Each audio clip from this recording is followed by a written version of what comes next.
At 0333, the shift siren misfires, a double bleat where Tertius Hive expects one, and the body chute in subsector Gamma 77 snarls on its own harvest.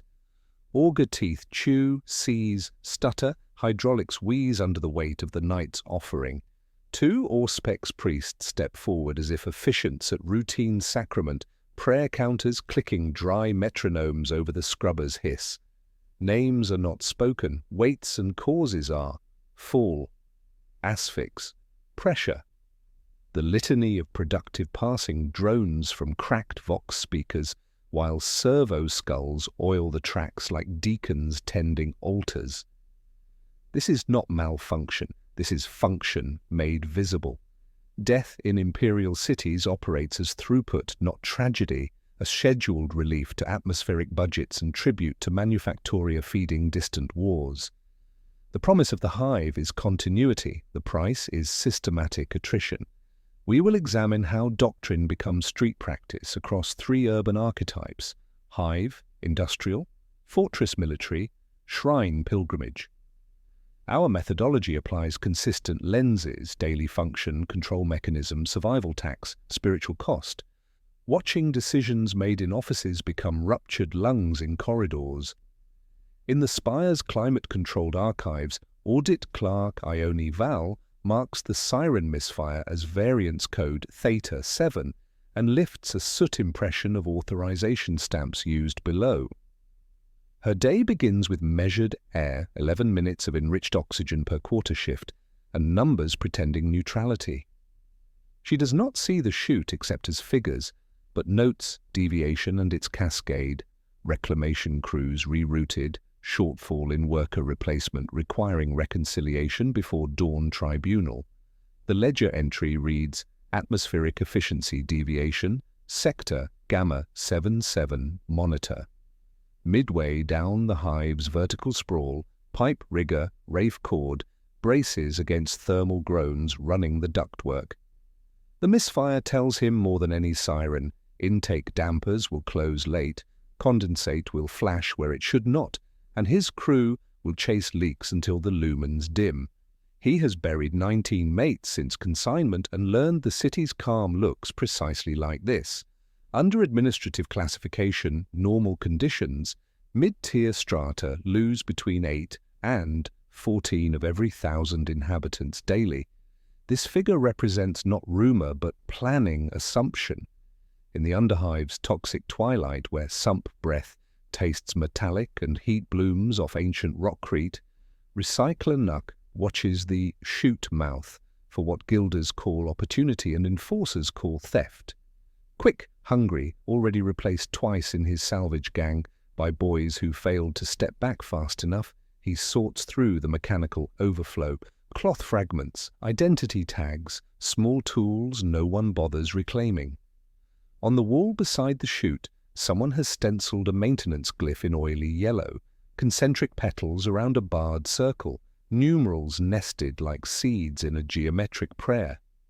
He cannot read the symbols, but marks that repeat beside ceiling doors mean move.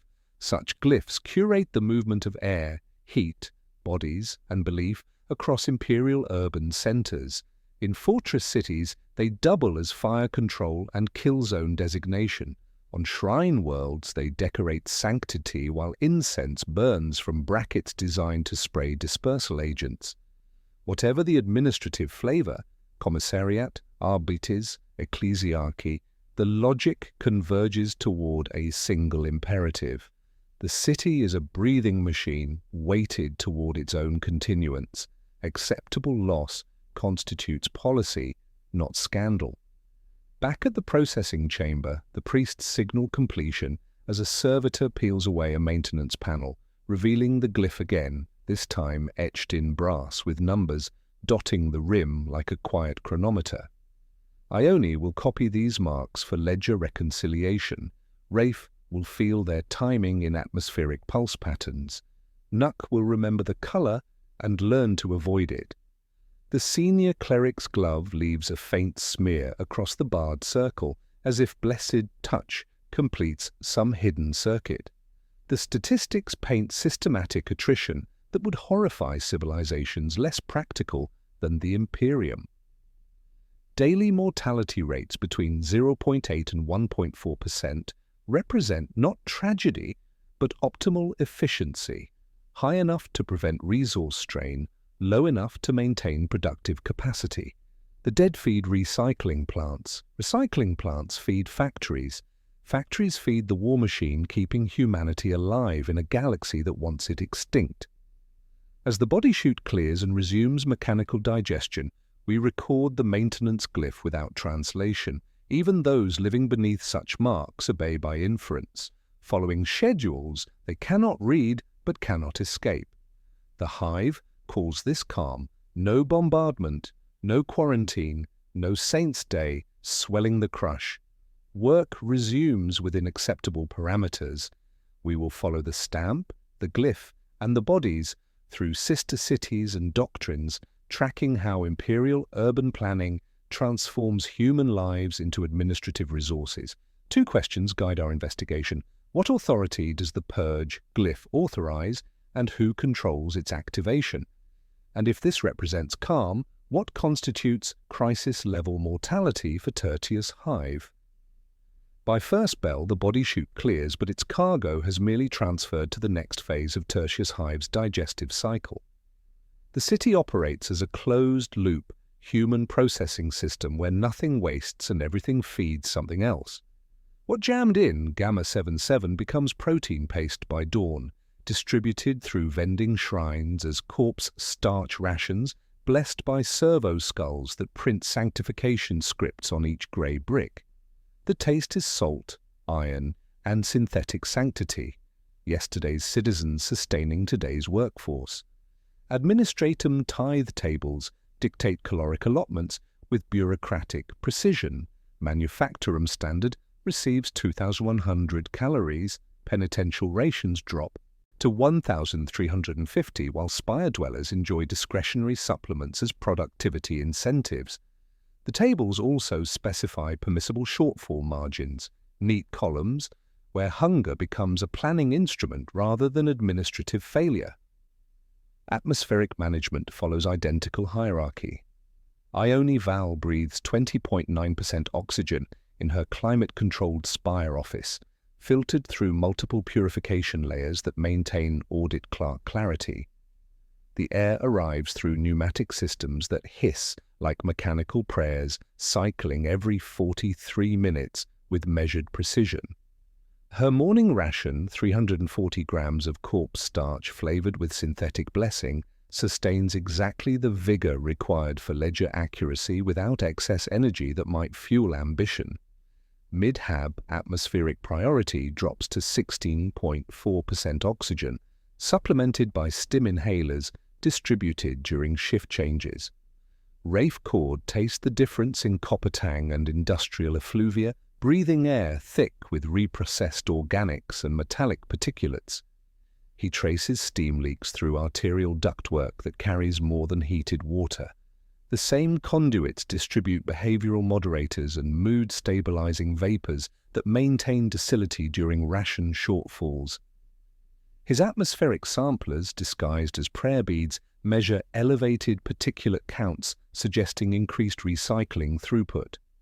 Last night produced more corpses than usual. In the underhive's toxic twilight, Nuck subsists on pre-breathed atmosphere, cycled through multiple lung systems, thick with methane and bioeffluvium that requires charcoal respirators cobbled from shrine incense filters.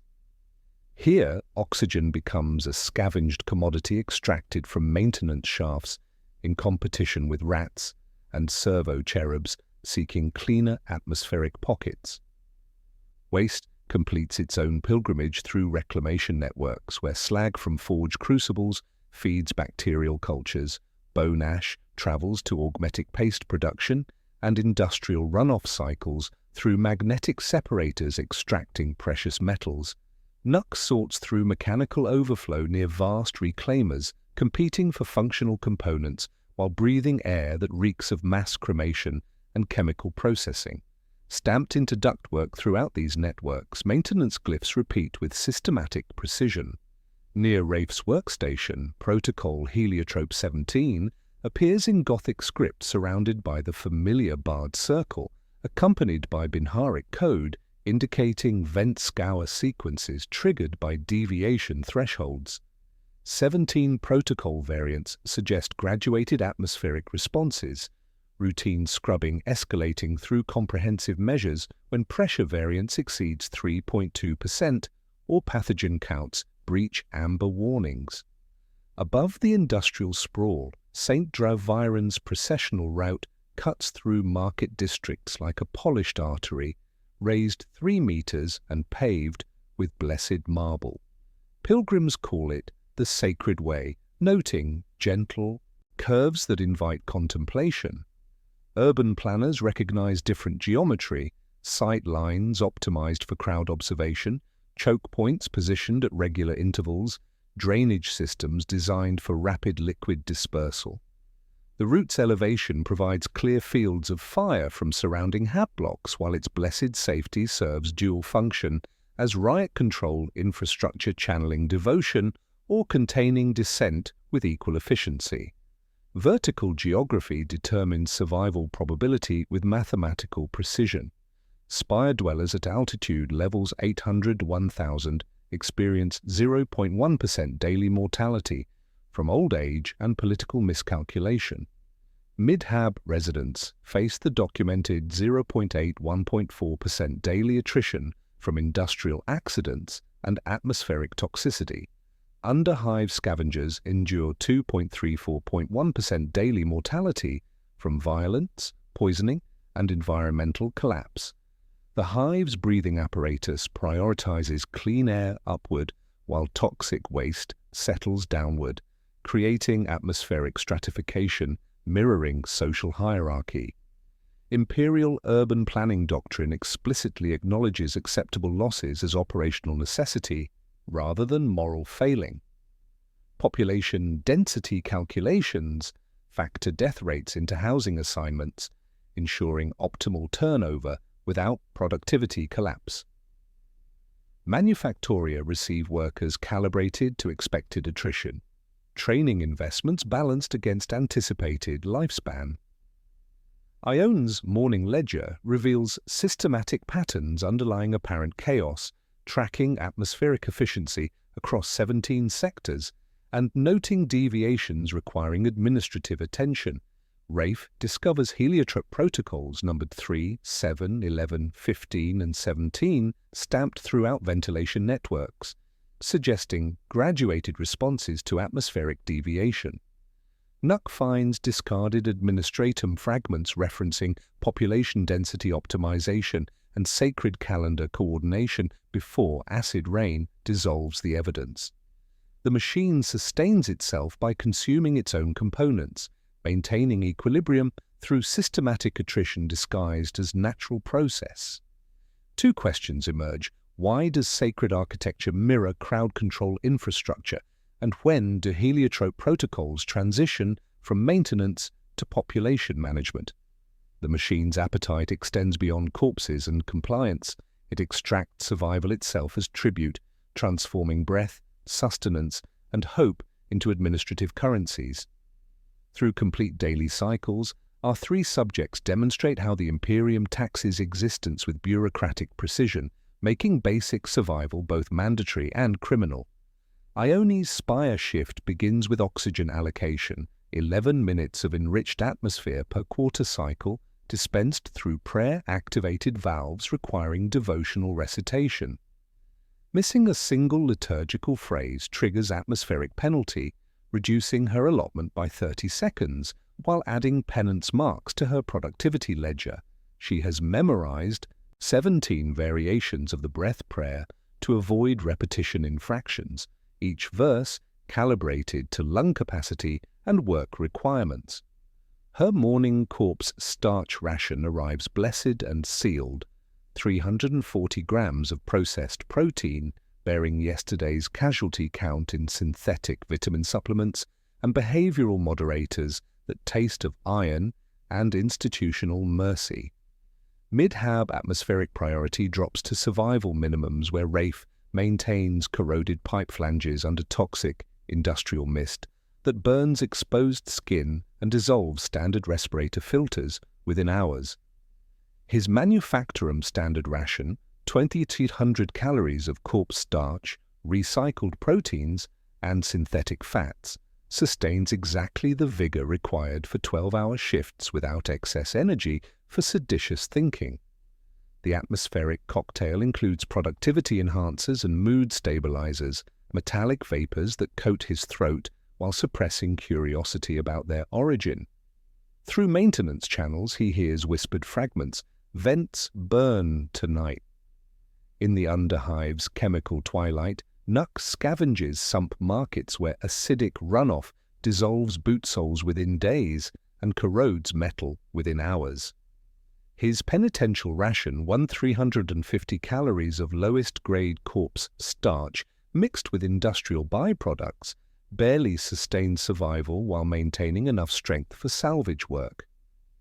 Water comes from coolant lines tapped illegally, filtered through charcoal and blessed rags that remove some toxins while adding others.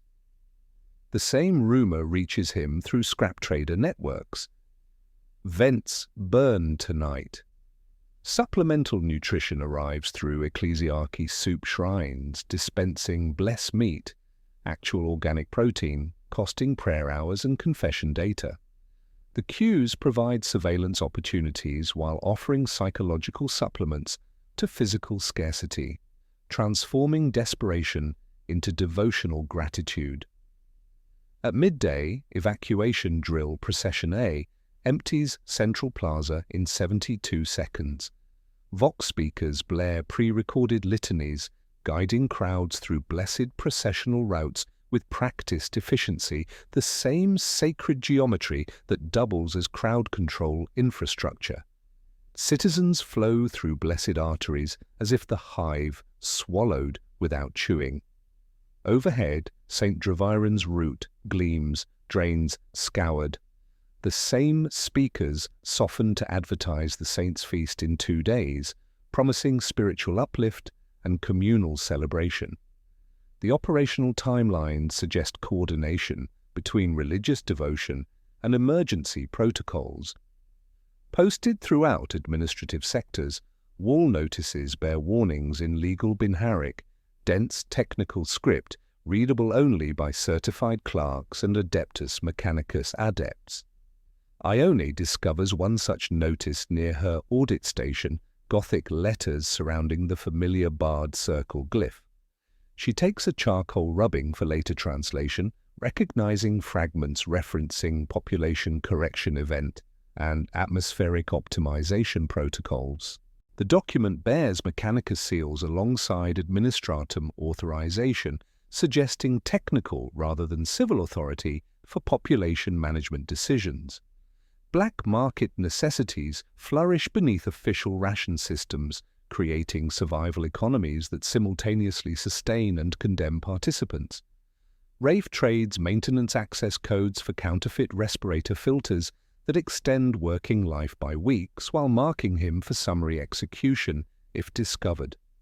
Nuck sells atmospheric readings to mid-hab dwellers seeking cleaner air pockets, information that saves lives while constituting seditious intelligence gathering.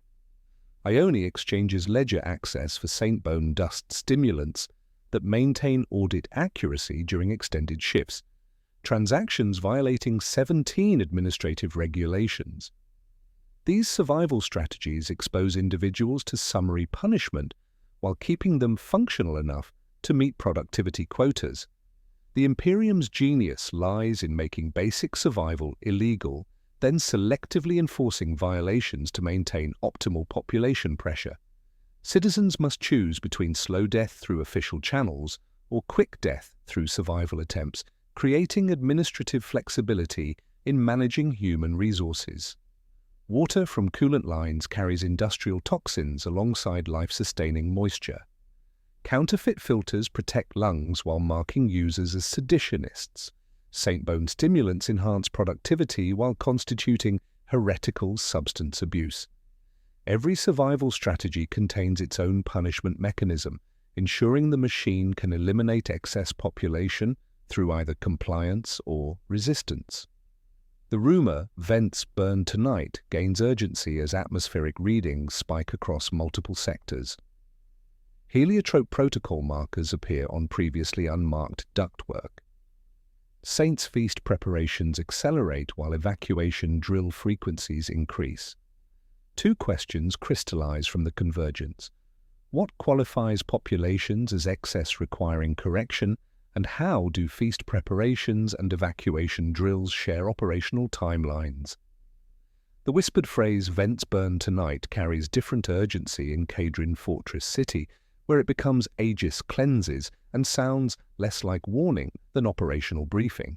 Here, 3,000 kilometers from Tertius Hive's industrial sprawl, the Imperium demonstrates how military necessity transforms civilian populations into tactical assets subject to strategic deployment or systematic sacrifice. Fortress worlds weaponize their inhabitants through patriotic doctrine, making survival secondary to defensive capability. Munitions. Worker Sarah Nix begins her shift at 04 in residential block Taurus 7, a concrete wedge built directly into Bastion 12's macro cannon foundation. Artillery recoil shakes plaster from walls during firing exercises, while families sleep above ordnance crates integrated into structural supports. Her HAB unit doubles as ammunition storage, with explosive materials serving as both tactical stockpile and architectural foundation. The city's architects designed residential districts as weapons platforms where inhabitant survival becomes incidental to military functionality. Children attend schools that double as ammunition depots, learning multiplication tables that calculate blast radii while sorting primer caps during educational walks that rotate munition stock. Hospital wards prioritize military casualties through explicit triage categories, Mil Alpha, Mil Beta, Civ Gamma, leaving civilian patients in corridors while guardsmen receive augmetics within days. The fortress city's logic subordinates civilian welfare to defensive readiness, transforming every inhabitant into expendable military resources. The commissariat manages urban populations through patriotic duty, conscription quotas disguised as voluntary service opportunities. Weekly chalk updates on residential blockboards list required contributions, 5 for garrison duty, 8 for Red Banner Labour battalions, 1 for penal levy volunteers. Lower numbers indicate sweep operations approaching, as quotas must be met through administrative efficiency or enforcement action. Voluntary labour battalions promise ration increases and family protection while performing hazardous construction under combat conditions, building fortifications requiring constant replacement due to systematic worker attrition. Jurisdictional overlaps create administrative complexity, serving population control through bureaucratic confusion. Enforcers handle local order and theft through standard policing. Adeptus Arbites enforce imperial law through loyalty audits and sedition investigations. The commissariat oversees patriotic reliability through political assessments and morale enforcement. Planetary defense forces exercise military sovereignty over strategic assets and population deployment. Citizens navigate 4 separate legal systems simultaneously, each capable of summary execution for overlapping violations, creating administrative flexibility in managing human resources. Sarah discovers defensive protocol documents referencing scorched earth contingencies that sacrifice civilian districts during peacetime conditions. Protocol Scoria 9 authorizes promethium flooding of residential areas to deny enemy shelter. Demobilize Candescence opens maintenance valves venting oxygen from civilian stacks if firebreaks fail. Moritat Sable preplaces charges in transit tunnels severing lower wards from bastion rings. These protocols activate based on trigger conditions including resource shortages, loyalty deviations, and administrative efficiency requirements rather than external threats. War economy logic transforms civilian infrastructure into tactical assets where inhabitant survival becomes secondary to defensive capability. Rail yard cranes serve as anti-aircraft towers, while refinery piping doubles as barricade framework with quick release. Couplings. Recreation squares function as range cards with paving stones scored as aiming marks disguised as devotional sigils. Power grids prioritize weapon systems over residential heating, water distribution follows military hierarchy, and food production serves combat nutritional requirements first. Fortress cities maintain population levels through systematic importation from agricultural worlds and penal colonies, processing fresh arrivals through loyalty assessments, determining residential assignments and survival probabilities. Transport ships arrive weekly carrying indentured families and convicted criminals, replacing those consumed by military operations, while exporting trained soldiers and manufactured weapons. Population turnover serves military training requirements, providing realistic casualty scenarios for medical personnel, while supplying organ harvesting operations supporting augmentation programs. Cadrin's ductwork bears identical Mechanicus stamps observed in Tertius Hive, heliotrope 17 and heliotrope 21, marked on gantries feeding air to southern bastions. Here, vent scour sequences serve air purity for macro battery capacitors while doubling as denial measures, reversing airflow to starve adjoining civilian habitations during siege conditions. Maintenance becomes strategy where sacred geometry of atmospheric systems maps who breathes first when resources require military prioritization. Military doctrine treats civilian populations as expendable resources subject to strategic deployment, tactical sacrifice, and administrative optimization through systematic consumption disguised as patriotic service. Two questions emerge from Fortress City analysis. What triggers activation of civilian sacrifice protocols during peacetime conditions, and how do fortress cities maintain population levels while systematically consuming inhabitants through military operations? Where fortress doctrine reduces inhabitants to ordnance calculations, Shrine World methodology perfects voluntary martyrdom through weaponized faith. On Sanctus Lais, 3,000 kilometers spinward of Cadrin's bastions, the Imperium demonstrates how spiritual hope becomes its most efficient population control mechanism. Believers queue eagerly for systematic destruction disguised as transcendence, transforming death into sacrament, while administrators balance mortality projections against crematorium processing capacity. The Caney family, Matthias, Sarah, and twin daughters Lydia and Thessa, arrives on the weekly pilgrim transport after 17 years of savings accumulated for this sacred journey. They join processional queues winding through marble corridors toward the shrine of Saint Euphrate, where radioactive relics promise spiritual purification at cellular cost. Intake procedures mirror any port authority. Pilgrims receive wrist slates listing indulgence chits earned through prayer hours and labor penances, while mortality boards display expected losses per sacred route. Emberpath projects 2.6% casualties, Ashwind Steps 4.8%, Storm Gallery 1.2%, but requires bronze tier donations. Adjacent displays list crematorium processing capacity. Eternal Gardens handles 5,000 bodies daily with surge capability to 7,500 during Holy Weeks. Ritual starvation becomes purification through systematic caloric reduction. Pilgrims receive 800 calories daily of blessed gruel, while walking 40 kilometers through sacred routes designed to maximize physical depletion. The ecclesiarchy calls this cleansing. Medical terminology classifies it as controlled malnutrition with predictable mortality outcomes. Matthias signs the Novena of Leaning Days, accepting 9 days of reduced rations stamped with prayer seals and reminders that sacrifice burns sin. The Administratum books caloric shortfalls against local grain deficits and fuel demands, transforming spiritual discipline into resource management. Sacred relics emit measurable radiation and chemical toxicity disguised as divine emanation.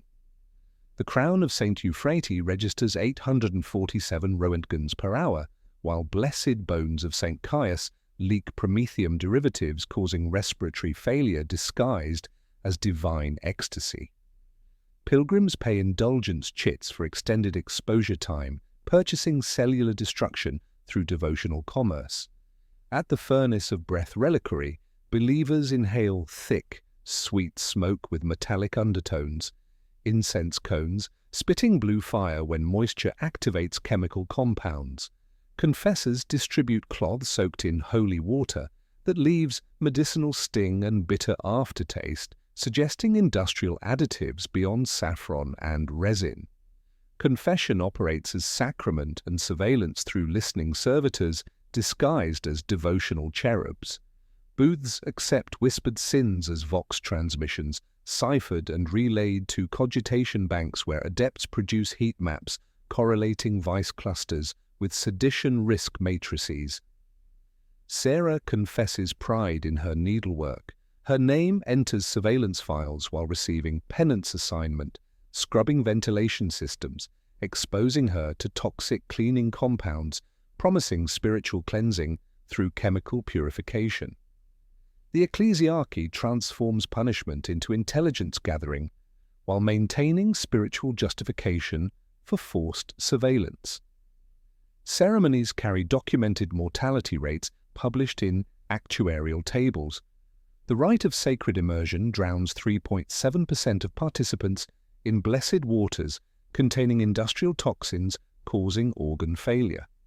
The procession of blessed suffering requires carrying 40-kilogram stone blocks for 12 hours, resulting in 1.2% cardiac arrest rates among participants over 40. The Vigil of Holy Contemplation exposes believers to neurotoxic incense, causing permanent brain damage in 0.8%, while inducing religious euphoria in survivors. Matthias develops radiation sickness after 3 days near sacred relics while maintaining perfect faith in spiritual purification. Penance rites recycle labor through spiritual rehabilitation, where broken souls carry bricks for cathedral construction, forgiven sinners scrub atmospheric vents marked with familiar heliotrope protocols, and redeemed heretics sort corpses for processing. The system transforms punishment into productive capacity while providing moral justification for forced labor. Lydia and Thessa receive assignments polishing basilica floors while chanting litanies, their voices contributing to perpetual devotional hum while their presence maintains illusions of widespread voluntary participation. Pilgrimage economics fund systematic population processing through indulgence, commerce, and relic sales. Sacred water costs 50 throne geld per vial, industrial runoff blessed by servo skulls and flavored with synthetic sanctity. Saint bone fragments command premium prices despite consisting of processed calcium from crematorium operations, creating circular economy where yesterday's pilgrims become tomorrow's relics. The Caney family purchases protective vials believing holy water will shield their daughters from pervasive atmospheric toxicity, unknowingly consuming the source of their symptoms. The ecclesiarchy's genius lies in transforming systematic killing into voluntary martyrdom through religious authority. Blessed death becomes spiritual achievement rather than administrative convenience, making believers complicit in their own destruction while providing moral justification for population management. Those who die on pilgrimage ascend directly to the emperor's side, their bodies processed, bones incorporated into new relics, names added to sacred rolls, validating faith through demise. Sanctus Lis atmospheric systems bear identical Mechanicus glyphs observed across imperial urban centers. Heliotrope 17, stamped on incense dispensers, doubling as chemical delivery systems. Heliotrope 23, marking ventilation networks, channeling toxic vapors through sacred routes during high-density seasons. The same technical infrastructure serves devotional and administrative functions, maintaining air quality for clergy while managing atmospheric toxicity for pilgrims based on crowd density calculations and processing capacity requirements. Sacred routes facilitate crowd density management through geometric design optimizing flow rates and containment protocols. The Via Sancta curves and narrows at predictable intervals, rails polished by countless hands, while black-robed wardens monitor crowd density through mirrored lenses. Side alleys feed the main artery like tributaries, each containing discrete gates sealing within heartbeats when bells sound for cleansing. Processional paths create natural choke points, while blessed drainage systems handle liquid dispersal during crowd control emergencies, transforming devotional architecture into tactical infrastructure. As the Caney family approaches the Grand Basilica, bodies weakened but spirits resolute. Two questions crystallize from Shrine World methodology. What are the true contents of holy waters pilgrims consume, and how do sacred routes facilitate crowd density management during crisis conditions? The Shrine World methodology perfects what fortress doctrine and hive efficiency merely approximate: systematic conversion of human belief into administrative resource through calculated martyrdom. Behind Sanctus Lae's devotional architecture lies the same economic logic governing Tertius Hive's industrial sprawl and Caedron's military bastions, revealing imperial cities as human processing facilities rather than habitation centers. Death rates maintain precise parameters, serving resource extraction rather than spiritual transcendence, with mortality managed through interconnected mechanisms extracting maximum productivity before disposal. In her climate-controlled spire office, Ione Val audits ledgers beyond local atmospheric variance. Red tithe accounts tracking organ, bone, and servitor allotments due to downstream forge cities. Each entry represents calculated extraction, cardiac muscle for servo heart production, skeletal calcium for augmetic frameworks, neural tissue for cogitator banks. The mathematics prove grimly precise. Tertius Hive owes 17,000 kilograms of viable bone meal, 4,300 units of neural wetware, and 8,000 servitor-compatible torso assemblies to Mechanicus Manufactoria by quarter's end. A crucial pattern emerges from quarterly projections. Red tithe quotas rise 17 to 29% during Holy Weeks due to pilgrim influx, creating unspoken harvesting incentives disguised as spiritual accommodation. The upcoming St. Draveren's feast shows projected increases across all biological categories: cardiac tissue up 22%, skeletal material up 19%, neural components up 24%.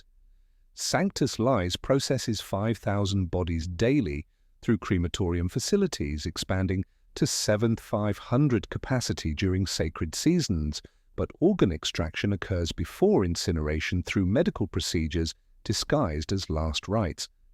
Administratum population management algorithms calculate acceptable mortality rates with mathematical precision, balancing productivity requirements against replacement costs. Tertius Hive's documented 0.81.4% daily attrition represents optimal efficiency, death rates high enough to prevent resource strain while maintaining sufficient workforce for industrial quotas. Caedron Fortress City operates at 1.12.3% daily mortality, elevated rates justified by military necessity while providing steady supply of combat-tested organs for guard augmentation programs. Resource allocation systems function as interconnected extraction mechanisms disguised as civic necessity. Ration hierarchies sustain life precisely long enough to extract economic value. 2,100 calories maintain manufactorum. Productivity: 1,250 calories ensure spiritual compliance through controlled depletion. Housing assignments distribute mortality through environmental exposure, where residential placement determines survival probability. Medical care operates as triage system prioritizing harvest quality preservation over individual survival, with patients transferred between productivity preservation and resource extraction categories based on administrative assessment. Black market survival strategies ultimately feed the system's need for corpses and servitors through administrative flexibility. Rafe's counterfeit respirator purchases extend working capacity while marking him for summary execution, providing organs while eliminating evidence of survival attempts. Nuck's coolant line tapping keeps inhabitants alive 2 additional weeks while creating system failures, furnishing multiple servitor-grade casualties. The Imperium's genius lies in making survival illegal, then harvesting violators through legal mechanisms, maintaining moral justification for systematic killing. Between routine atmospheric reports, Ione discovers memorandum bearing Mechanicus rather than civil authority signatures, deviation greater than 3.2% from calculated atmospheric or biological resource equilibrium authorizes heliotrope-class scours. The signature belongs to Magos Dominus Xerion Thane, indicating machine spirit rather than human decision-making determines when populations exceed optimal parameters. Technical rather than political oversight reveals population management operating as maintenance protocol, where human density requires periodic adjustment like any atmospheric variable. Processing capacity requirements coordinate with pilgrimage schedules through administrative synchronization disguised as religious calendar management. Sacred seasons align with forge city production quotas requiring specific organ types and quantities, with pilgrimage routes designed to deliver predetermined mortality rates matching downstream manufacturing demands. The Caney family's arrival timing corresponds with Mechanicus requisitions for cardiac tissue and neural components, their pilgrimage serving industrial rather than spiritual necessity. Rafe traces fresh heliotrope markings throughout mid-hab ductwork, protocols 17, 21 and 23, stamped on previously unmarked ventilation networks. Maintenance crews work night shifts, ensuring sanctity of air along processional routes, installing polished gasket seals and indicator runes recently calibrated. The geometry feels familiar, sacred and tactical infrastructure overlapping like administrative vellum sheets. Nuck's scavenging reveals discarded administratum fragments referencing optimal mortality maintenance protocols coordinating between ecclesiarchy pilgrimage management, Mechanicus processing requirements, and resource allocation schedules. The papers dissolve in acid rain before complete translation, but fragments suggest systematic coordination between spiritual, technical, and administrative authorities managing human populations as industrial feedstock. The convergence crystallizes around Saints' Feast preparations where atmospheric monitoring, biological harvesting, and crowd management synchronize through technical rather than political authority. Imperial cities succeed at their actual function, processing human resources into administrative compliance while maintaining moral justification through spiritual, military, or civic necessity. 2 questions emerge from the administrative calculus. Who determines when respiratory systems require maintenance, law, priest, or machine? And how do pilgrimage schedules coordinate with processing capacity requirements ensuring systematic harvest timing? The administrative calculus resolves into operational reality as St. Draviron's feast approaches Tertius Hive, transforming theoretical population management into live convergence protocols.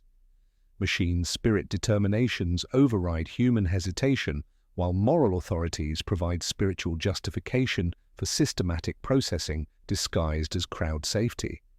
The feast serves dual function as religious observance and resource extraction opportunity, with red tithe quotas requiring fulfillment within 48 hours, coordinating perfectly with expected mortality rates. Ione's careful translation of the population correction notice reveals explicit operational doctrine.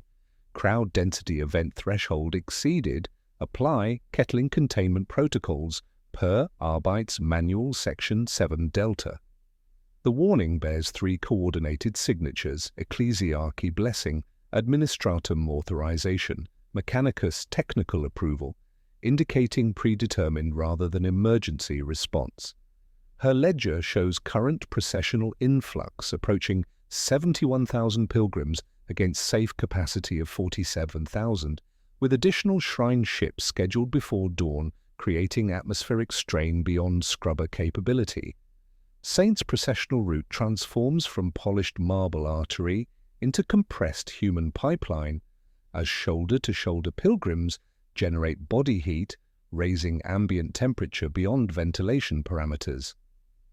The sacred geometry accommodates standard devotional density, but current influx triggers environmental alerts masked by devotional music, while servo skulls monitor atmospheric composition through mechanical prayers disguising chemical analysis and crowd assessment.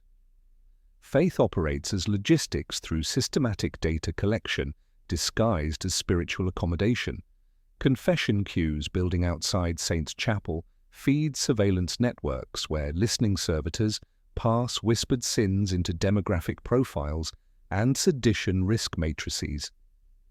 Absolution hours correlate directly with deployment rosters as confessors assign penance duties matching maintenance requirements. The spiritually broken carry blessed stones, the forgiven scrub atmospheric vents, the redeemed sought pilgrimage donations. The ecclesiarchy transforms punishment into productive capacity while building comprehensive databases on population loyalty and resource allocation. Arbeits' Kettling doctrine overlays processional routes through tactical infrastructure disguised as devotional architecture. Sacred choke points funnel crowds through observation zones where mirrored lenses record faces, while blessed incense dispensers double as chemical delivery systems. Standard devotional blends contain mood stabilizers maintaining docility, but emergency compounds include tear agents activated through atmospheric mixing protocols when administrative thresholds trigger response authorization. The same dispensers spreading sanctity deploy crowd control agents within heartbeats. Rafe receives assignment for penitential maintenance on ceiling vents above the processional route, his productivity ledger showing sufficient reliability for sensitive atmospheric work. Fresh heliotrope markings, protocols 17, 21 and 23, appear beside gasket assemblies recently calibrated for bidirectional flow.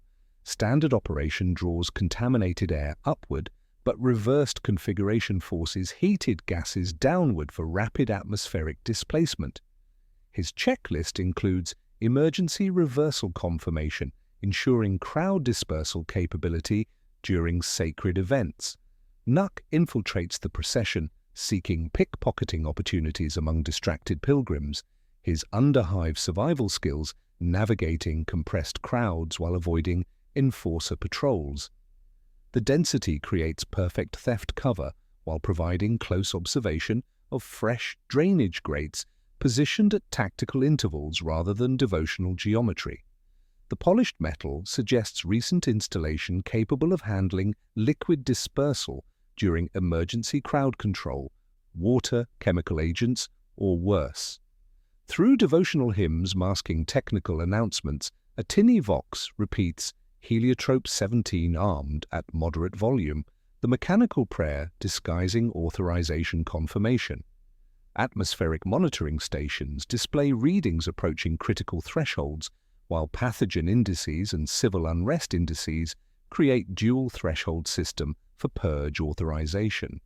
Either category suffices to trigger protocols, with crowd density raising both measurements through compressed bodies, spreading disease while frustration builds toward violence. Administrative memoranda reveal threshold adjustments during high righteousness weeks, lowering trigger points to safeguard the faithful from contamination and sedition. Standard pathogen requirements drop from 4.7% infection rate to 2.3% during sacred seasons. Civil unrest thresholds reduce from documented violence to elevated tension indicators, including raised voices and compressed movement patterns, ensuring crowd management capability when population density naturally exceeds safety parameters. The convergence crystallizes around technical necessity, administrative quotas, and religious celebration, creating perfect conditions for systematic population management.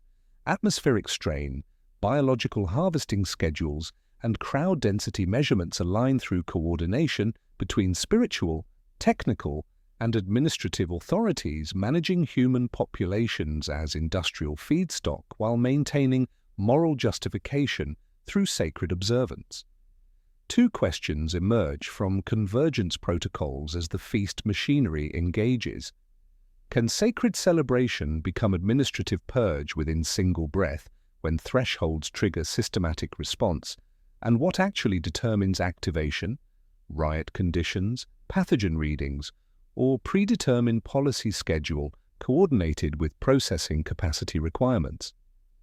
The convergence protocols resolve into operational reality at 1427 when crowd density breaches all safety parameters simultaneously. What begins as devotional compression becomes administrative crisis as 73,000 pilgrims press into spaces rated for 47,000. Their combined exhalation overwhelming atmospheric processes, while body heat raises ambient temperature beyond scrubber tolerance.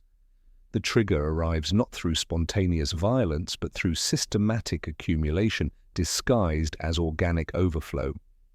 At the relic of sacred tears, two pilgrim families dispute blessed water access, voices rising above devotional hum. A child stumbles, crying. Shoving spreads through compressed bodies as desperation meets scarcity, shoulder-to-shoulder density transforming faith into friction. Auspex stations register elevated stress indicators while servo skulls monitor atmospheric composition through mechanical prayers, recording carbon dioxide climbing toward amber warnings. Ash lung cough counts trigger medical alerts as recycled atmosphere carries industrial particulates through compressed respiratory systems. Pathogen indices spike beyond lowered Holy Week thresholds, while civil unrest measurements register crowd surge patterns. Administrative cogitators flag deviation from optimal parameters through binary count transmitted across Vox networks. Atmospheric quality, 67% of standard. Crowd density, 156% of capacity. Dual triggers satisfied. Mechanicus confirmation arrives through technical rather than civil authority. Threshold breach confirmed. Atmospheric deviation probable. Heliotrope class response authorized. The machine's spirit calculates optimal timing, factoring scrubber preservation, processing schedules, and resource extraction quotas into systematic solution disguised as emergency response. Heliotrope 17 authorizes. Blast doors iris shut with pneumatic finality, sealing processional routes while blessed drainage systems activate for dispersal protocols. Ione, sealed within her counting chapel, watches through reinforced glass as devotional flow transforms into confused compression. Her atmospheric monitor displays readings climbing toward critical while emergency systems engage through automated protocols requiring no human consent, only machine spirit determination and administrative necessity. Rafe stands on maintenance catwalks above the processional ceiling, safety harness tight against ribs as indicator lamps march from amber to red along the atmospheric spine. He knows the sequence from maintenance drills never explained: dampers shift, reversal engines spool, purge, shutters unlock. The gasket flanges he serviced yesterday quiver as pressure reverses direction, atmospheric flow designed for bidirectional operation engaging industrial mode. Furnace hum builds from distant rumble to present vibration as heated gases prepare for downward deployment. Standard incense dispensers engage emergency protocols, devotional fragrances mixing with chemical compounds, creating thick, sweet smoke that burns throats while inducing euphoric compliance. The sacred becomes tactical as atmospheric processes shift from purification to crowd management, devotional architecture revealing tactical infrastructure through operational necessity. Nuck finds himself seized by hooded stranger who whispers, "Down 2 turns," before shoving him toward inspection hatch as blast doors engage. The stranger's face, scarred, steady, disappears into crowd compression as Nuck drops into maintenance crawl, ribs scraping steel. Above, ventilation grates slam shut with bright finality. The stranger never follows. Through blessed corridors, Arbites, kettling doctrine guides compressed pilgrims into safe passages, mapped earlier as purge arteries. Black-robed wardens lower croziers, blessing words flowing like benediction while tactical geometry channels devotion through predetermined routes. Vox speakers maintain devotional programming, masking systematic collection. Hold fast, beloved faithful. The saint walks with you through blessed trial. Incense becomes smoke, becomes flame, as atmospheric processes engage industrial scouring, time to preserve scrubber systems while satisfying administrative quotas. Fire burns brief and precise, consuming oxygen faster than carbon dioxide while chemical compounds induce unconsciousness before cellular damage. The purge operates as maintenance protocol rather than emergency response, systematic atmospheric correction coordinated with processing capacity and red tithe schedules. Emergency ventilation extracts combustion products through blessed drainage networks, maintaining air quality for essential personnel while processing excess population through controlled asphyxiation disguised as sacred immolation. Crowd density reduction achieves optimal parameters within 12 minutes, while harvest operations begin immediately through medical procedures disguised as last rites. Silence follows flame as atmospheric processes resume normal operation, scrubber systems preserved for continued service. From maintenance depths, Nuck hears new sound replacing devotional hymns, chittering of corpse fly drones, spinning rotors, mechanical wings testing air before descending into purge arteries. Their harvest protocol engages automatically, servo skulls cataloguing casualties through mechanical prayers while sorting remains by processing priority. Ione records atmospheric readings returning to normal parameters, while casualty counts satisfy monthly mortality projections. Her terminal prints controlled intervals, correction corridor load nominal, scrubber preservation achieved, atmospheric budget variance resolved within tolerance. The numbers align with red tithe obligations due downstream, sacred calendar coordinating perfectly with resource extraction schedules. Rafe watches emergency lights fade from red to amber to green as ventilation systems resume standard operation, atmospheric strain relieved through systematic population reduction. The checklist wants confirmation that scrubber life has been preserved. He marks the box without observation notes.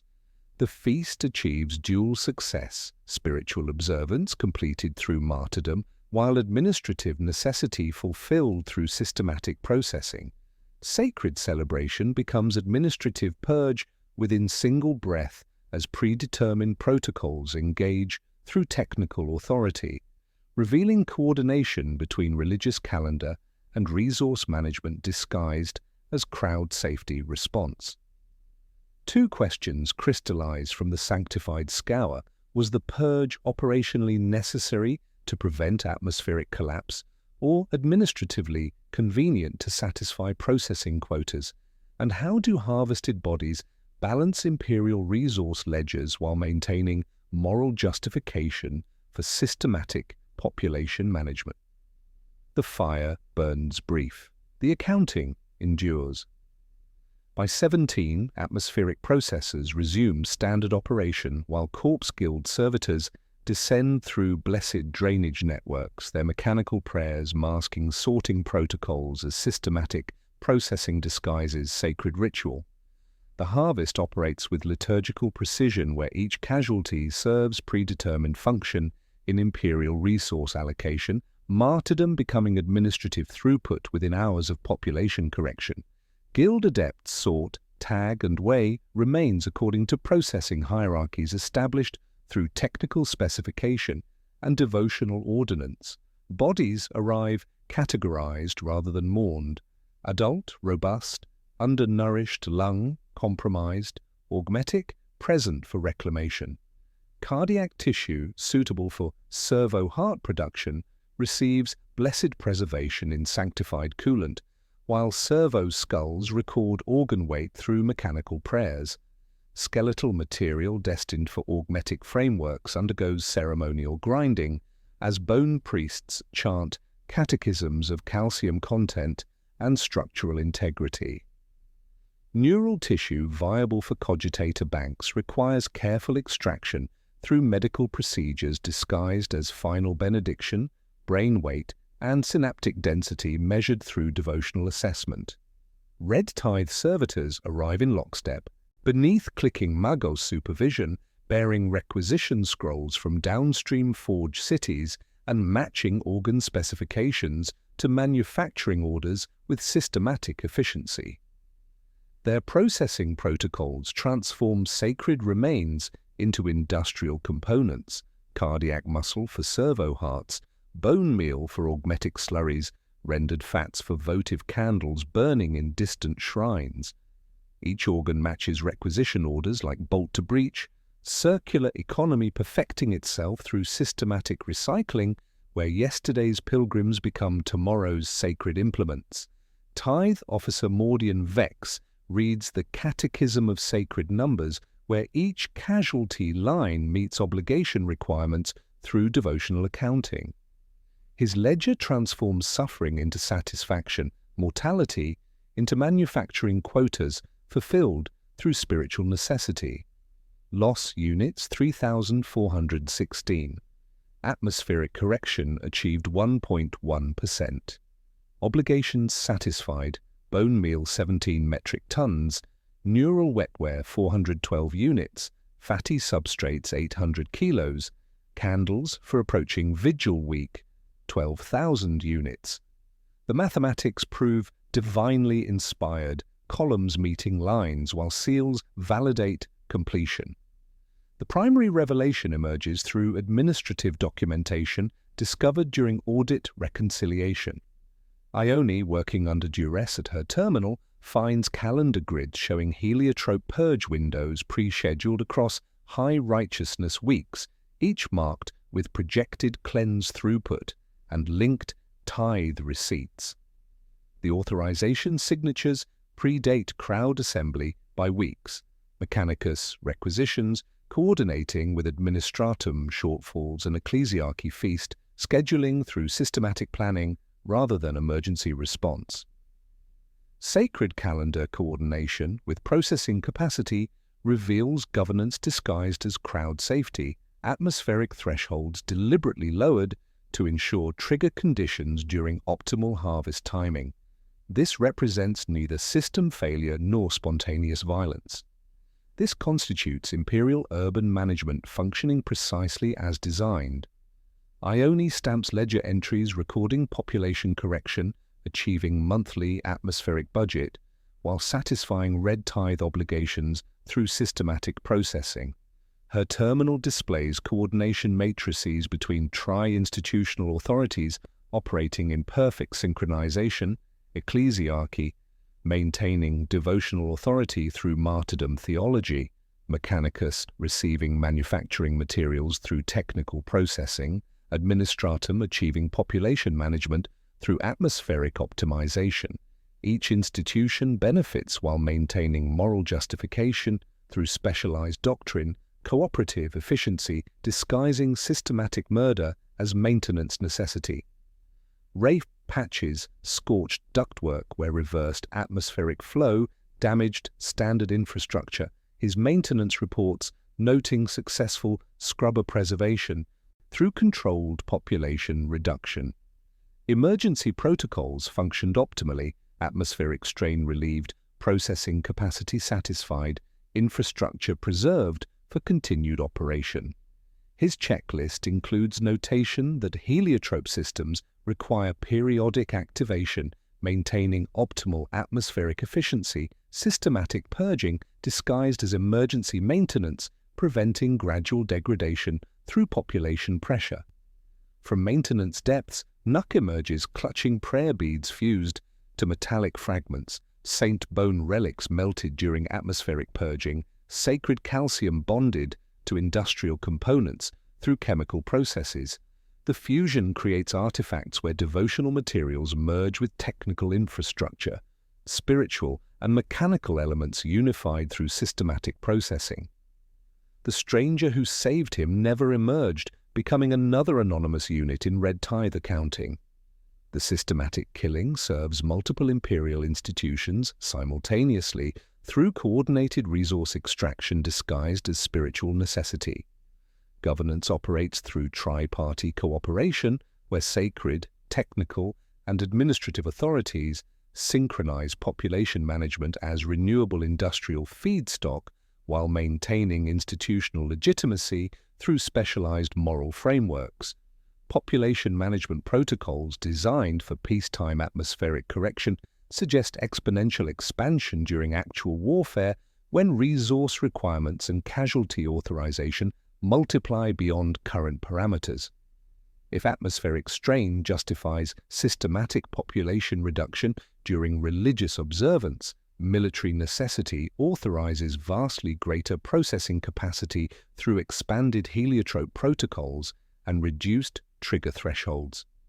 The ledger closes with mechanical finality, population correction achieved 1.1%, death meeting atmospheric budget, the Emperor receiving martyrs, the Forge receiving feedstock. Everyone calling it necessary, while corpse fly drones complete harvest protocols through systematic efficiency disguised as sacred ritual. Two questions emerge from harvest analysis crystallizing imperial urban governance. If peacetime atmospheric concerns justify systematic killing to meet resource quotas, what does actual wartime authorize through expanded population management protocols when shells fall and obligations multiply? And are spire levels truly safe from systematic processing, or simply subjected to different lethality mechanisms serving administrative necessity through alternative methodologies where safety becomes protection, or merely slower, quieter, equally deliberate elimination? The harvest liturgy's systematic efficiency reveals its true source 4,000 kilometers coreward on Forge World Metallica, where Adeptus Mechanicus sovereignty transforms population management from administrative necessity into sacred maintenance doctrine. Here, the heliotrope protocols observed across imperial urban centers expose their origin, not emergency measures adapted by civil authorities, but fundamental machine spirit hygiene requirements governing all cities as extensions of the Omnissiah's divine mechanism. Skitari patrol industrial catwalks through perpetual twilight, their augmetic sensors monitoring atmospheric composition while chanting binary litanies that double as technical diagnostics. Tech priests intone sacred cant to turbines the size of cathedrals, their mechanical voices harmonizing with generator hum. Safety becomes ritual where proper procedure constitutes prayer, equipment maintenance represents devotional service, and operational error qualifies as heretical contamination requiring immediate purification. The Forge City operates as living temple where human inhabitants serve as temporary components subject to replacement when efficiency degrades. Senior Engine Seer Zerion Thane demonstrates the litany of scouring to visiting administratum auditors, the same purge scripture discovered in Ione's ledgers, now passed as machine hygiene necessity rather than crowd control protocol. His mechanical voice intones sacred binharic, while servo skulls project hololithic displays showing atmospheric purification procedures and organic contamination removal protocols. The litany transforms systematic killing into maintenance ritual. Human death, becoming mechanical cleansing through sacred necessity. Ione audits. Red tithe accounts revealing explicit production planning rather than administrative euphemism. Ledger entries track organ harvesting, coordinating with augmetic production schedules, cardiac tissue processed into servo hearts within hours of extraction, skeletal calcium ground into frameworks while bones retain warmth, neural tissue integrated into cogitator assemblies before synaptic degradation. Her terminal displays the 412 neural units from Saint's Feast, lighting green on manufacturing dashboards labeled Broca Array Construction, Delivery on Schedule. Variance tags highlight Holy Weeks as supply favorables. Devotional calendars increasing predictability in biological feedstock while reducing procurement volatility.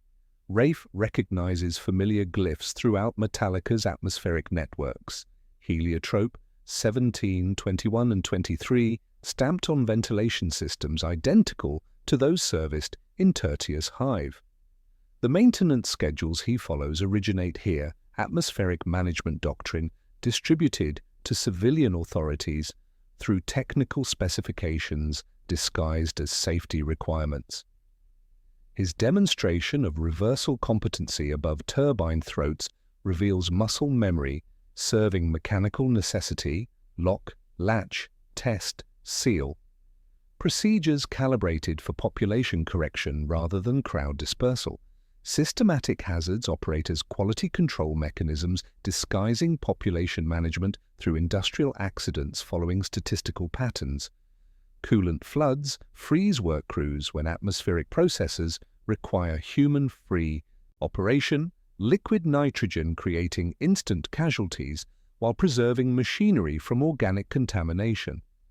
Plasma flashes erase maintenance teams when energy output requires optimization, controlled radiation eliminating personnel during reactor efficiency testing. Scheduled rationalizations remove workers below 99.8% efficiency through servitorization protocols, their brains extracted for cogitator banks while bodies receive augmetic integration, serving manufacturing functions. Nux salvage operations uncover cogitator fragments bearing identical liturgical programming. Sacred Binharic, matching purge protocols from Saint's Feast, while serving Forge City population management through automated systems. The discarded components reveal machine spirit decision trees calculating optimal population density, atmospheric composition, and resource extraction timing through algorithmic prayers determining when human contamination requires systematic cleansing. The revelation crystallizes through comparative analysis. Purge doctrine represents fundamental maintenance protocol governing all imperial cities as Forge world extensions, not law enforcement exceptions. Cities kill because machines require periodic cleansing from human inefficiency, atmospheric purification serving mechanical hygiene, while population reduction maintains optimal organic to mechanical ratios through systematic processing. Tech priests display production metrics where human processing achieves optimal efficiency, servitor conversion rates, organ harvesting quotas, atmospheric purification, schedules, coordinating through machine spirit calculations, determining when populations exceed sustainable parameters. The mathematics prove divinely inspired through algorithmic prayers, calculating acceptable mortality rates, resource extraction timing, and processing requirements serving the Omnissiah's glory. Imperial urban planning operates through Mechanicus sovereignty, where human habitation serves machine spirit requirements, civilian populations existing as temporary components, subject to replacement when productivity calculations determine inefficiency exceeds tolerance. The same technical authority authorizing Forge City rationalizations governs atmospheric management across hive cities, fortress worlds, and shrine cities through standardized protocols disguising systematic murder as maintenance necessity. Forge City doctrine reveals imperial urban centers as god machines, requiring periodic cleansing from human contamination, maintenance becoming salvation, where systematic killing achieves sacred necessity through technical authority. The purge that consumed Saints' Feast pilgrims represents routine maintenance, not emergency response, machine hygiene disguised as crowd safety, while serving resource extraction through devotional justification. Two questions emerge from Forge City analysis. If imperial cities operate as god machines requiring systematic, human cleansing, what happens when belief systems fracture and populations resist maintenance protocols designed for their elimination? And where does heresy truly originate? In underhive desperation seeking survival alternatives, or in administrative spreadsheet calculations determining when populations exceed mechanical tolerance requiring systematic correction through sacred purification? The Forge City doctrine illuminates why heretical movements flourish despite comprehensive surveillance. They offer precisely what machine spirit calculations systematically deny.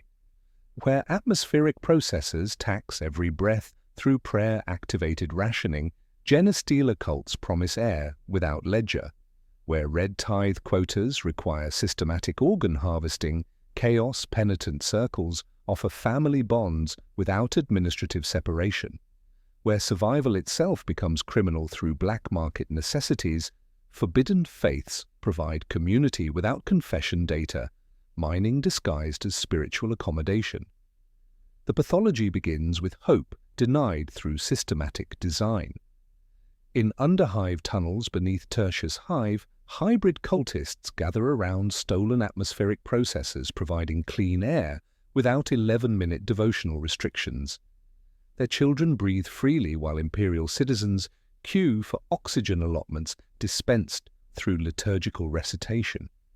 Chaos covens share genuine food, stolen grain, hunted vermin, scavenged proteins, without corpse starch processing and behavioral moderators disguised as nutritional supplements.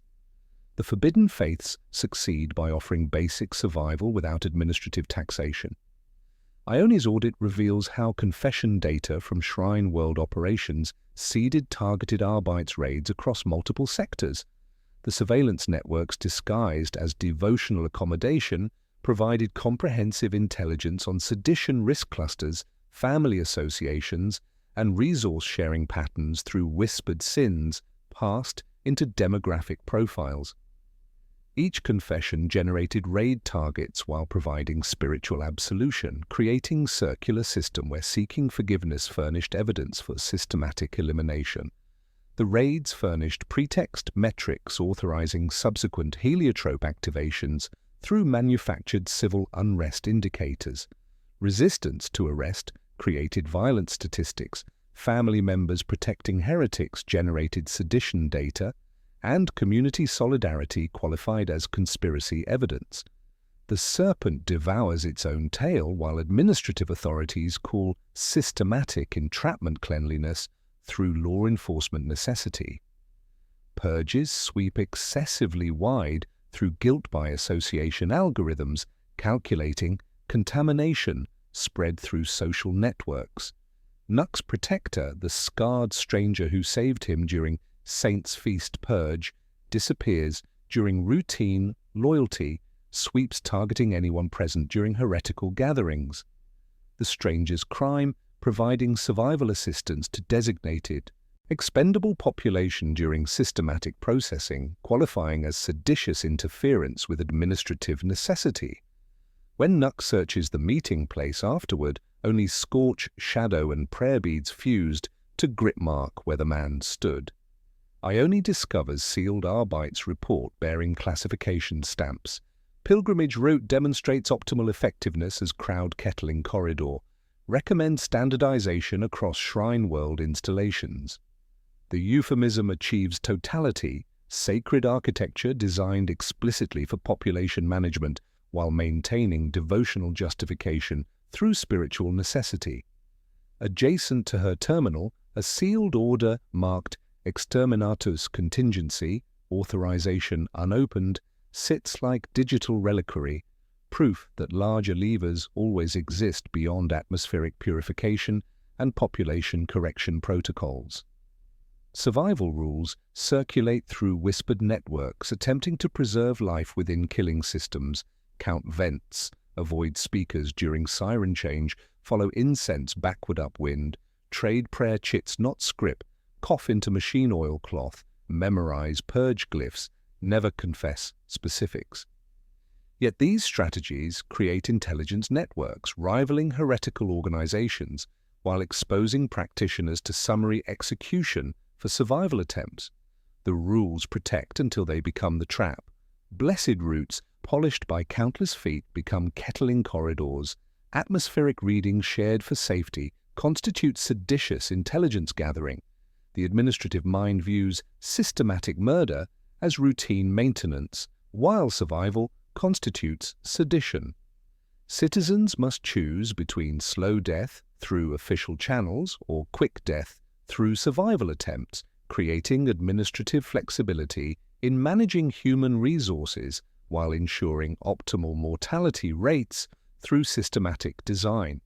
RAFE discovers maintenance schedules coordinating across multiple sectors, atmospheric purification windows aligning with religious observances through systematic planning rather than emergency response. Imperial urban centers demonstrate coordinated population management across all architectural types through tri-institutional cooperation. The Mechanicus provides technical authority and processing infrastructure. The Administratum manages resource allocation and casualty accounting. The Ecclesiarchy supplies moral justification and crowd management. Each institution benefits while maintaining plausible specialization, cooperative efficiency disguising systematic elimination as necessary governance. The pathology reveals fundamental contradiction where basic human necessities become criminal activities subject to summary execution through systematic law enforcement serving population management rather than public safety. Heretical movements flourish by offering community, sustenance, and hope, precisely what imperial governance systematically denies through atmospheric taxation, caloric rationing, and administrative surveillance disguised as spiritual accommodation. Two questions emerge from descent pathology. Can whispered survival rules protect populations when the rules themselves constitute trap mechanisms designed to identify and eliminate survival attempts through administrative entrapment? And what does optimal daily survival actually require in practice when basic necessities become criminal activities monitored through comprehensive surveillance systems serving resource extraction rather than citizen welfare? The pathology of dissent crystallizes into operational doctrine when external siege transforms peacetime population management into wartime resource optimization. Orbital bombardment from heretic raiders provides perfect administrative justification for systematic population management escalation, void shields flickering brown under sustained plasma barrage, while promethium rationing shifts from controlled scarcity to crisis allocation. War arrives not as chaos but as opportunity, external threat authorizing internal elimination through expanded heliotrope protocols and systematically reduced trigger thresholds. Spire seals activate in graduated sequence, atmospheric priority redistributing upward through mechanical prayer, while climate-controlled administrative levels maintain optimal conditions. Ione's oxygen allocation increases to siege tier rationing, 14 minutes per quarter shift, while her terminal displays resource reallocation matrices factoring siege duration against population sustainability. Emergency arbitration courts open for atmospheric share contests, ritual duels determining resource priority through sanctified violence. The losing household receives immediate reassignment orders, their seal authorization graying out before blood dries on counting chapel floors. 2 adults and 1 child transfer 500 levels downward to mid-hab mortality rates, spire safety maintained through competitive elimination disguised as honor culture. PDF conscription sweeps mid-hab residential blocks with systematic efficiency, press gangs claiming predetermined quotas, while enforcers read loyalty assessments determining military or penal assignment. Rafe's apprentice, a quick-footed runner familiar with every atmospheric valve, receives penal levy designation after counterfeit respirator discovery, his survival equipment marking him for expendable deployment, clearing minefields and carrying ordnance. Rafe receives War Essential classification alongside maintenance assignment for atmospheric systems requiring combat-ready technicians. His checklist now including Heliotrope 21 siege mode protocols enabling corridor sterilization when enemy forces breach defensive perimeters. Refugees from outer district evacuations compress into inner sanctuaries, their displacement raising pathogen indices through overcrowding while creating perfect conditions for systematic elimination disguised as medical necessity. Heliotrope thresholds lower from 3.2% atmospheric deviation to 1.8% under Siege Rationality Clause 12. Civil unrest parameters simultaneously reducing to elevated tension during crisis conditions. The compressed populations trigger both measurement categories, ensuring purge authorization through dual threshold systems calibrated for wartime efficiency rather than peacetime maintenance. Orbital warning klaxons sound while voidport lading litanies deliberately extend cargo blessing protocols. Supply vessels maintaining holding patterns for hours as ceremonial procedures create artificial scarcity, justifying resource rationing and population reduction. The ecclesiarchy transforms supply management into spiritual necessity while serving administrative convenience through controlled shortage engineering, relief shipments stalled until proper benedictions complete through systematic delay mechanisms. In quarantined, Hab Block Sigma 12, facing Orc advance through outer defensive lines, PDF artillery receives bombardment coordinates targeting the residential district to deny enemy shelter. The shelling schedule matches learned purge rhythm, 12-minute intervals allowing atmospheric clearing between volleys, systematic destruction timed for optimal casualty processing rather than tactical necessity. NUC recognizes the methodical timing from maintenance tunnels, identical protocols observed during Saints' Feast Purge, now scaled to macro battery deployment. Artillery crews follow familiar procedures: engagement, atmospheric pause, assessment, repeat. Systematic elimination disguised as defensive requirement while serving resource management through controlled population reduction. The city defends by killing parts of itself, survival achieved through systematic population shedding like a lizard dropping its tail to preserve core functions. Utilities shutter lower stacks to starve fires of oxygen. Pressure doors seal stairwells trapping designated expendables, and maintenance systems reverse atmospheric flow, creating sterile corridors where inhabitants once breathed. Rafe traces fresh protocol markings throughout siege priority ductwork, Heliotrope 21 enabling reversal and flame for crowd control, escalating to comprehensive atmospheric denial during enemy penetration.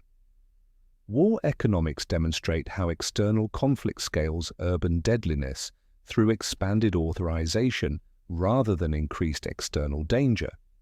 Siege conditions justify systematic population management escalation beyond peacetime parameters, external threats providing comprehensive administrative cover for internal resource optimization through systematic elimination disguised as defensive necessity. The same technical authorities governing atmospheric maintenance during peace expand to comprehensive population management during war. Machine spirit calculations determining optimal casualty rates, serving resource conservation while maintaining defensive capability. Ione audits siege, casualty projections showing systematic population reduction, maintaining resource allocation while eliminating excess inhabitants requiring feeding, housing, and atmospheric support during prolonged conflict. Her terminal displays coordination matrices between military necessity and administrative convenience, external siege providing perfect justification for systematic internal elimination through expanded purge authorization and reduced trigger thresholds serving tri-institutional cooperation disguised as defensive requirement. Imperial urban governance functions precisely as designed. External threats justify internal population management escalation while maintaining moral authority through defensive necessity.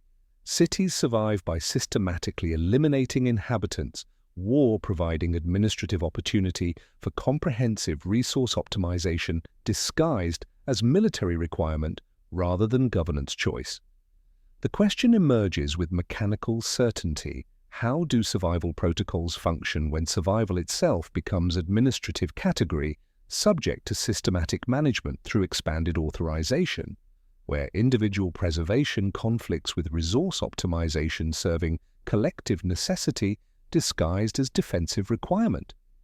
The siege rationality reveals survival's fundamental contradiction when survival itself becomes an administrative category subject to systematic management. Individual preservation conflicts with collective resource optimization disguised as defensive necessity. From this analysis emerges the only workable response, a procedural manual distilled from documented cases, clinical in presentation, yet devastating in implication.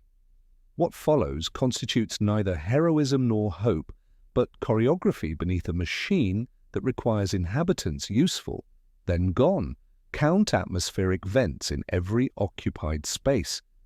The maintenance glyphs observed beside jammed body chutes indicate scheduled purge windows rather than routine cleaning, concentric petals around barred circles marking heliotrope protocol, timing through technical rather than civil authority.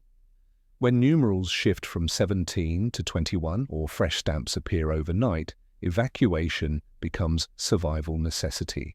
Vent purge schedules operate through machine spirit calculations, determining optimal atmospheric correction disguised as maintenance doctrine.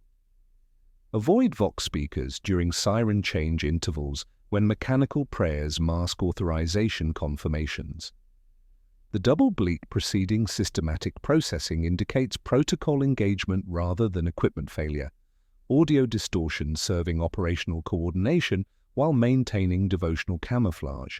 Speakers broadcasting hymns during crowd events simultaneously deploy chemical compounds through atmospheric mixing, sacred incense doubling as crowd control agents activated through administrative necessity. Follow incense trails backward upwind when atmospheric composition shifts from devotional fragrance toward compounds causing throat irritation and euphoric compliance. Standard blessed smoke disperses naturally, but tactical deployment creates artificial wind patterns channeling crowds through predetermined routes. The geometry feels devotional until recognition arrives, sacred architecture optimized for observation, and rapid dispersal through drainage systems serving tactical rather than spiritual function. Trade prayer chits rather than script during resource shortages, devotional currency maintaining value when administrative systems prioritize spiritual compliance over economic exchange. Black market transactions using imperial currency generate surveillance data through confession networks passing financial patterns into sedition risk matrices, while blessed tokens circulate through underground economies without administrative attention. Cough into machine oil cloth rather than bare hands when respiratory symptoms indicate atmospheric contamination. Industrial lubricants provide superior filtration compared to blessed textiles while avoiding medical attention that generates health surveillance data, official treatment protocols serving population management through triage categories determining harvest priority rather than individual care. Memorize purge glyphs rather than recording them. Written documentation constitutes seditious intelligence gathering, subject to summary execution during loyalty sweeps. The heliotrope protocols observed across multiple urban centers indicate standardized population management rather than emergency measures, systematic elimination disguised as atmospheric maintenance through technical authority. Never confess specifics during devotional accommodation. Whispered sins generate surveillance data through listening servitors disguised as spiritual cherubs, detailed intelligence enabling systematic targeting, while general acknowledgement of unworthiness satisfies spiritual requirements without providing actionable information for administrative elimination. Maintain hidden atmospheric filters crafted from shrine incense, carbon, and blessed cloth, counterfeit respirators extending survival duration while marking users for summary execution if discovered. Survival equipment constitutes evidence of seditious preparation, individual preservation attempts conflicting with administrative necessity, serving resource optimization through systematic population management. Avoid saint routes during feasts when devotional compression exceeds safety parameters. Raised marble functions as firing line with choir, polished stones marking optimal kettling points, while blessed drainage handles liquid dispersal during crowd control operations. Sacred geography serves tactical infrastructure disguised as processional architecture. Climb toward higher altitude when blast doors seal and atmospheric flow reverses. Vertical geography determines survival probability through systematic design. Toxic compounds settle downward while heated. Gases rise, emergency protocols creating temporary safe zones for essential personnel while eliminating expendable populations through controlled asphyxiation. Each survival tactic operates through zero-sum mechanics where individual preservation steals breath from others. Every atmospheric reading shared constitutes intelligence that saves one while dooming another to systematic processing. The red tithe ledgers document this circular consumption, organ harvesting, coordinating with manufacturing schedules through economy where yesterday's citizens become tomorrow's sacred implements, survival strategies, ultimately feeding the system's need for corpses and servitors through administrative flexibility. The vent purge glyph discovered beside Tertius Hive's jammed body chute reveals its true function: scheduled population correction rather than maintenance necessity, machine spirit authority determining when atmospheric deviation requires systematic response. St. Draviren's processional route operates as planned kill corridor, sacred geometry enabling crowd compression and rapid dispersal through blessed infrastructure serving kettling doctrine. The red tithe ledgers represent Imperial cities' systematic self-digestion, mortality serving industrial necessity, while maintaining moral justification through spiritual transcendence. Ione stamps the hated ledger with mechanical precision, her seal validating systematic processing, while atmospheric readings return to normal parameters. Population correction achieved through controlled mortality, 1.1% variance resolved with intolerance. She keeps the charcoal rubbing of purge glyphs beneath her blotter, refusing to examine markings that transform citizens into statistics through administrative necessity. Rafe traces scorched steel along atmospheric conduits, searching for structural weakness in ductwork designed for bidirectional flow. His maintenance knowledge reveals systematic elimination disguised as emergency protocols, technical specifications serving population management through atmospheric manipulation. The flanges he services tomorrow will reverse again, and he files this knowledge when no inspector discovers seditious preparation for systematic survival. In toxic underhive twilight, Nux sleeps beneath warm ducts, clutching an oversized stolen respirator, rubber sealing awkwardly against a child's face. The mask marks him for administrative attention while providing temporary protection from systematic processing, survival equipment constituting evidence of individual agency conflicting with collective necessity. He dreams of the scarred stranger who whispered, down 2 turns before disappearing into crowd compression, never emerging from purge arteries designed for systematic elimination. At 0333, the shift siren sounds, single bleat, not double, and the body chute resumes hydraulic digestion with mechanical satisfaction. Auger teeth engage, seize, process. Another day begins in Imperial urban centers functioning precisely as designed, atmospheric processes cycling, while servo skulls oil tracks like deacons tending altars of systematic consumption.